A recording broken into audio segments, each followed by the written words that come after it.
রোজার নিয়তের ব্যাপারে অনেক সমস্যা দেখা যায়। আমরা চার্ট এবং ক্যালেন্ডার বিভিন্ন বই পুস্তকে একটা দোয়া আমাদের মাঝে প্রচলিত, সেই দোয়াটি আমরা পাঠ করে থাকি। কিন্তু আমাদের মনে রাখতে হবে এর দোয়াটি আল্লাহ কসম, এর দোয়াটি হাদিস থেকে প্রমাণিত নয়। এটা একজন আমাদের মতো কোনো ব্যক্তির বানানো। বিসমি গদিন নাওয়াইতু মিন শাহরি রমাজান বা ইত্যাদি ধরনের আমরা বলে থাকি আগে পিছিয়ে।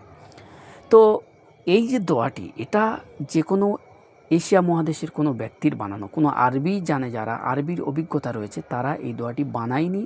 এটা একেবারে স্পষ্ট হাদিসে থাকা তো দূরের কথা, হাদিসের পাতায় থাকা তো দূরের কথা, কোনো আরবভাষীর কোনো ব্যক্তি এই দোয়াটি বলেনি, কারণ এর মধ্যে ভুল রয়েছে। এই সময় শর্ট টাইমে বোঝানো সম্ভব নয়। কিন্তু এই দোয়াটি এতটুকু মনে করতে হবে হাদিসের দোয়া নয়, হাদিস থেকে প্রমাণিত নয়। কাজেই আমরা নিয়ত করে নিলেই হয়ে যাবে। সেহরি খাচ্ছেন মানে নিয়ত হয়ে গেছে, তারপরেও মুখে যদি মনে করেন আমি আগামীকাল রোজা রাখবো, তাও যথেষ্ট।